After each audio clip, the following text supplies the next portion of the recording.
I am Ferdinand Marcos, and I am the President of the Republic of the Philippines. I stand today on behalf of 110 million Filipinos.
Yes, actually this morning we had bilateral meetings with four big Japanese companies that are already existing in the Philippines and that want to expand or may expansion. Actually, hindi siya plans eh. Yung iba nag-umpisa na yung expansions nila.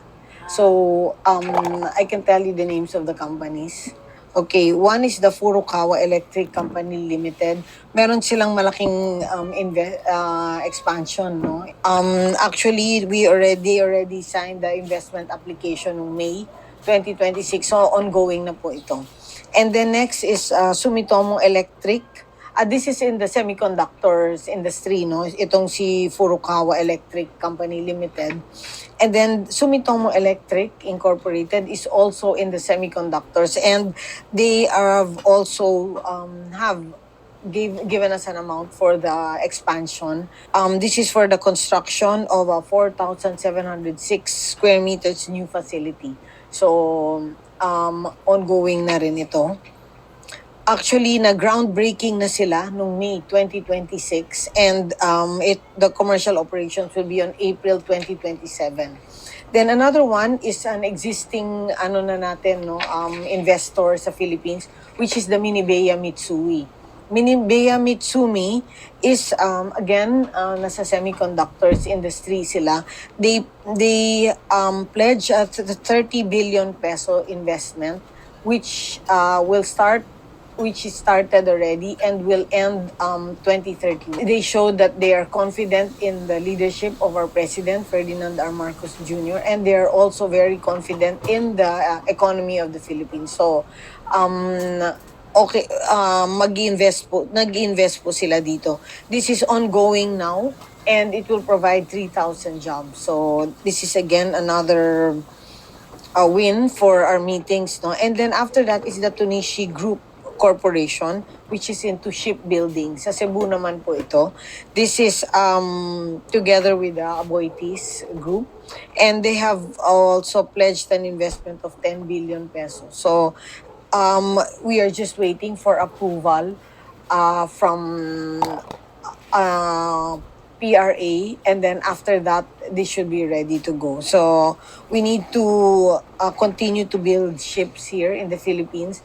And we are hoping to be the top 4 in the world sa shipbuilding. So again, another confidence in the Philippines, these Japanese companies. We really see that the trade and investment of the Philippines with Japan is getting stronger.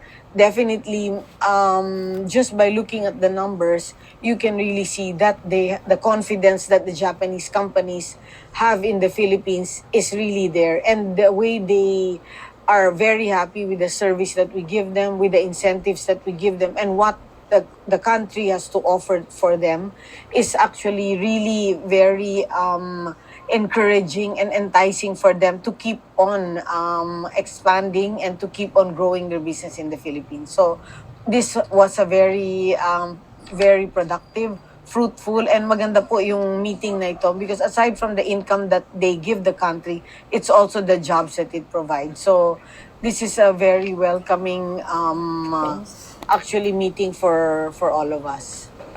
Sabi nga paulit-ulit ni Pangulo, no? Yung investments lalo na galing sa Japan, napakalaki ng tulong nito para sa mga kababayan natin. No, libo-libong trabaho ang binibigay nito sa mga iba't ibang area tulad ng Cebu.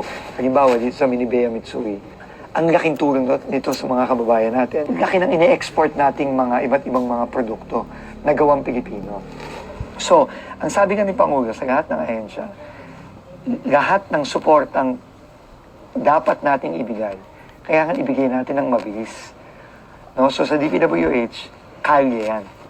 No? Ang problema, nung 2021 pa, mayroon ng delayed na kalye dyan sa Cebu, sa Naga, na hindi matapos-tapos, lagi nagkaka-landslide. Pag umuulan, halos yung mga nagtatrabaho doon sa factory, naglalakad na lang para lang makarating sa trabaho. Kawawa po talaga yung mga kababayan natin. Tsaka syempre, hirap na hirap yung ating foreign investor. So ngayon po, matatapos na natin by June, next month, finally, after so many years, matatapos na natin itong kaling to para hindi na mahirapan yung mga kababayan natin nagtatrabaho, 5,000 mahigit na workers ang nagtatrabaho dyan. Ang Japan ang pinakamalaking infrastructure partner ng Pilipinas. Siya ang pinakamalaki. At ang mga ginagawa niyang proyekto kasama natin, talagang ito yung mga, kumbaga, life-changing para sa mga kababayan natin. Yung mga tulay na ginagawa natin, yung mga kalye tulad ng Davao Bypass Road, na talagang napakalaki ang magiging benepisyo sa mga kababayan natin sa Southern Mindanao. At yung mga tren natin, yung subway natin sa Metro Manila, yung tren natin papuntang mula Laguna hanggang Clark, na dadaan din ng Metro Manila. Life-changing to para sa mga kababayan natin. Kaya napaka-importante talaga yung partnership at tingin ko lalo lang itong lumakas dahil sa state visit ng ating mahal na Pangulo. Alam mo, tingin ko ang importante lang para sa mga kababayan natin is maintindihan nila na lahat ng kailangang gawin ay gagawin ng ating Pangulo para mapabuti at mapaganda ang buhay nating lahat sa Pilipinas. Tama. Kaya siya nandito ngayon sa Japan is para talagang palakasin palalo ang support ang binibigay sa atin ng bansang Japan, both ng gobyerno at ng pribadong sektor, ng mga investor, ng mga malalaking mga kumpanya, para talagang mapaganda ang buhay natin sa Pilipinas. Dito sa ilang araw na nasa Japan kami, walang tigil po ang trabaho ng ating Pangulo para talagang mapabilis lalo ang tulong na ibinibigay sa atin ng Japan at mapaganda pa ang relasyon natin sa Japan. Hindi lang ngayon, kundi sa mga darating pang mga taon. O, di ba guys? Naririnig nyo sa mga sekretary niya kung gaano ka hands-on na magtrabaho ang Pangulo. Siyempre, nandyan sila ngayon sa Japan. Kasama niya yung mga secretaries niya, mga economic teams niya, gabinites niya, ika nga. Ano bang purpose nila? Di ba trabaho yan? Di ba? Kung saan lang nagpupunta ang Pangulo sa iba't ibang dako ng mundo para lang mag-encourage ng investors, para lang mag-invest sa Pilipinas. Bakit? Kasi po ang dahilan, pag marami nag-invest dito, hindi lang po yun na kikita yung nag-investors dito. Natural, ang Pilipinas kikita din. And not only that, the manpower. The Filipino peoples are working in that company. Di ba? Magbe-benefit sila talaga through the salary. At least mabubuhay nila ang kanilang mga pamilya. Di ba? Kaya nga bumaba ang employment rate ngayon Dahil nga sa sobrang hard work ng Pangulo, hahanap ng paraan para makahanap ng trabaho para sa mamayang Pilipino na jobless. 'Di ba? Yung ganyang skills dapat nga ina-appreciate ng mga majority ng Pilipino yun mga ibang Pilipino 'Di ba? Hindi naman po isang kulay lang ang magkakaroon ng trabaho kundi iba't ibang kulay. 'Di ba magbe-benefit sila, mga anti-Marcos din naman. Yun ang isang leader na talagang tinuturing mo the best yung kanyang leadership. iniisip niya is kundi yung kapakanan lang ng mga maralita din, ng mga mahihirap na tumutulong lang ang Pangulo. Ganun pa man, binabatikos pa rin. Saan kayo makakita niyan? Yung mahilig mang batikos, wala silang nagagawa sa bayan, kundi manira lang. Tulad ng iba, lakwatsa, walang ginawa, walang ambag sa bayan. Di ba? Tapos ang lakas loob pa mamuna. Ang tanong siya, ano kaya ang achievement niya sa buhay? Imbis tumulong, pero wala eh. Ang Pangulo guys, no? In fairness naman talaga sa kanya. Hindi po siya nanisi, hindi siya nagkuda-kuda na nasaan po yung kanyang vice presidente. Wala.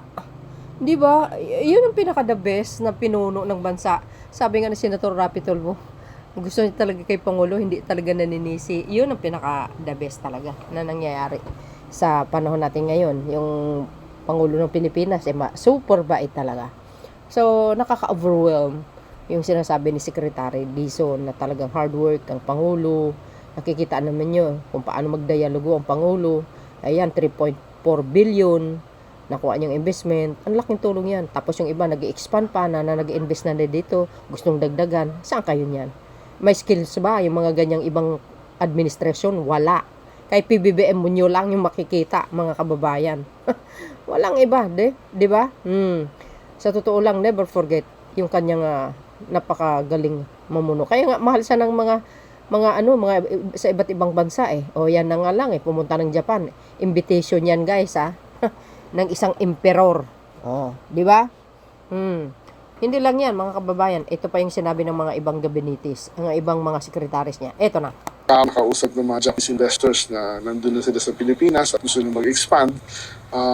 Marami din interesado na tayo din ng negosyo sa ating mga business, not only for industry but also for agriculture. Yung ibang dyan, request na is kalye, like farm to market. Dahil para yung mga export products ng agrikultura hindi mabugbog kung malbak. At para mas bumaba din ang logistics cost nila.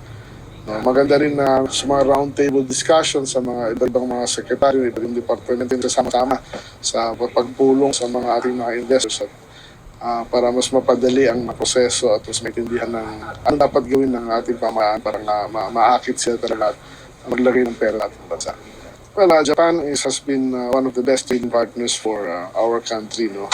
And like in any business, kailangan mong puntahan yung mga partners from time to time at magka face-to-face meeting dun sa mga ganyang mga meeting, normally mas maraming ideas at mas maraming commitments kang makukuha at mararamdaman mo rin yung mga nasa isip nila through their body language na kung anong best way para mag-improve pa ang ating relations.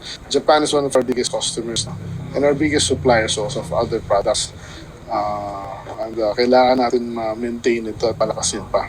So trips like these are very important and not only for Japan, Philippines, and maybe other countries. Well, before the President arrived, actually, una kaming pumunta dito ng isang araw, no? Tinignan namin yung ang tawag nila is Rice Country Elevator System. Wow. Ito yung kanilang mga receiving stations na may dryer and the silos, no? At nakita pa sinabi na yung mga ganitong facility nila may tinatawag na dehusker na tinatanggal na nila yung husk ng palay.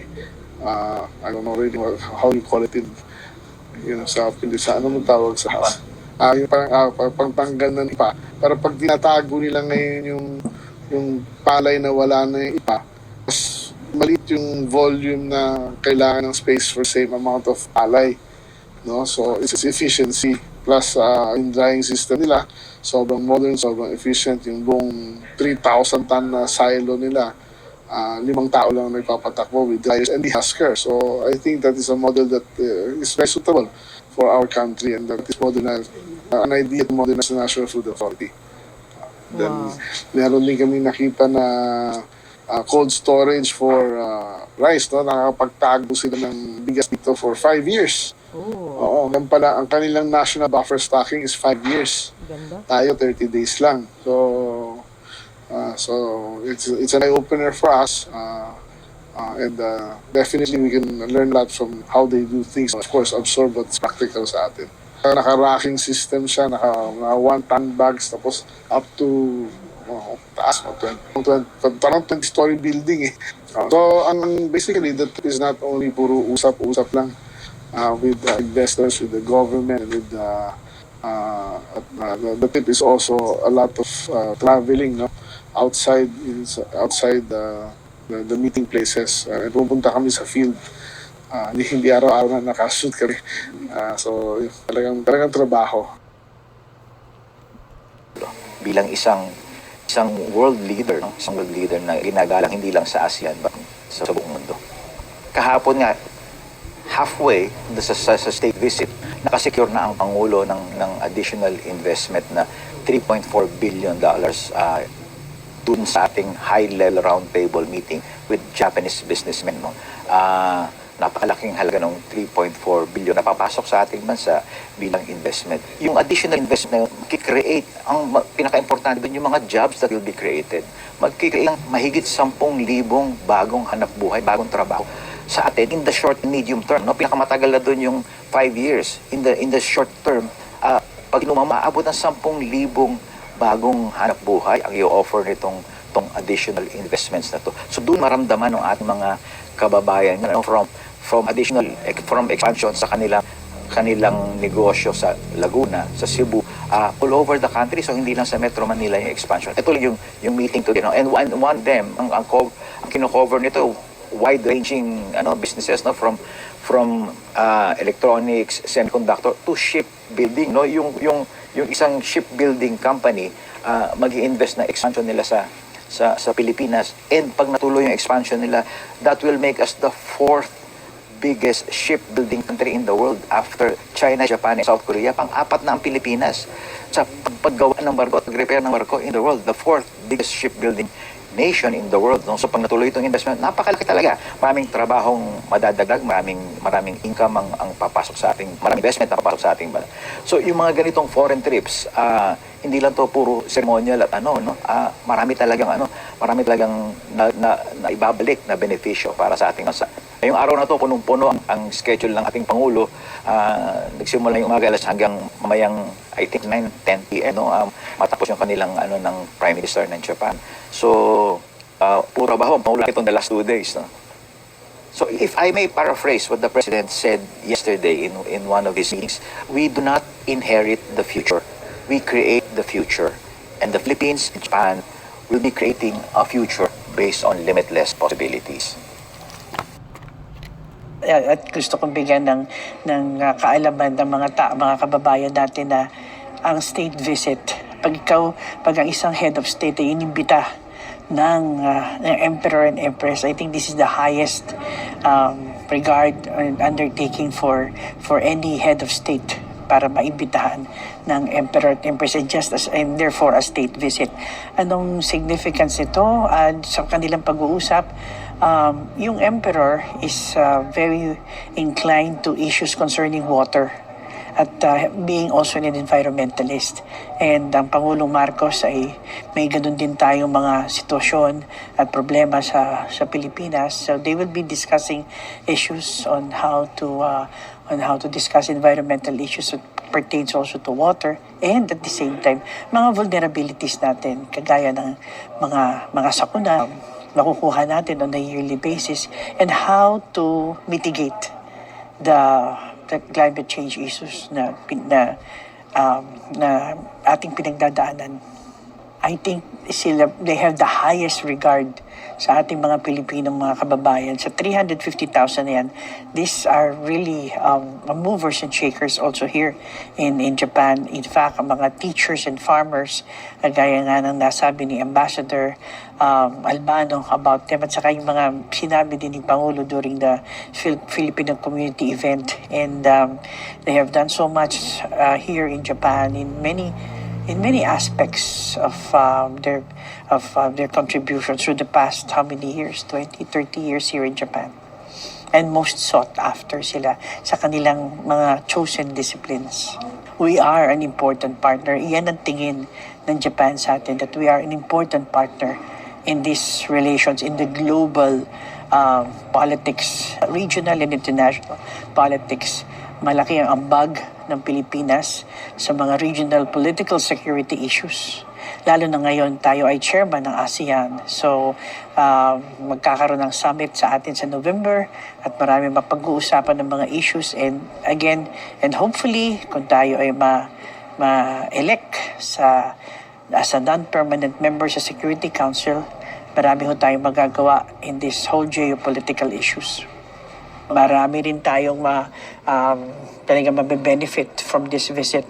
Umpisahan ko lang sa scholarships. Napirmahan ko na nga yung isang MOU with the Japanese government on the various scholarships that they are giving. Secondly, meron din tayong yung mga big business that are having meetings, mga business meetings. Although hawakin ng Department of Trade and Industry, I think bukas yun. And yun na lang, those business big conglomerates na mamimit ng Pangulo, isipin na lang natin ng trabaho na makukuha because of investments. And at the same time, nandun pa rin yung people-to-people relations, tourism, culture and history, at marami pa iba. Philippine-Japan relations, 70 years since the normalization of our diplomatic relations. Marami na ho nangyari sa ating mga relasyon pagdating sa politika, economic particularly, ang ating infrastructure, sa dami po ng mga JICA projects and a number of people-to-people relations na talaga pong tayo naman po ay we benefit from it. At ito po ating mga kababayan, just like everybody in the world, you are a very important Filipino, and the Filipinos here in Japan, ito na yata isa sa mga important assets natin ng bayan. So, alam naman natin magaling tayo magtrabaho, but we just continue what we're supposed to do for the country. So yun mga kababayan, narinig nyo ang mga sekretary ng Marcos administration. Sila naka-witness sa mga activities nila dyan sa Japan. At always naman lagi silang sumasama sa Pangulong Marcos Jr. kahit saan bansa. No? So nakikita nila kung paano magtrabaho ang Pangulo, paano ang pakikitungo, paano ba niya hands-on na lalong makilala ang bansang Pilipinas sa buong mundo. Alam nyo guys, no, pag ganitong leaders kasi, tulad ni PBBM, madali po tayo makakuha ng mga investors at madaling mapapalago ang ekonomiya ng bansa, lalo na po sa mga export, no?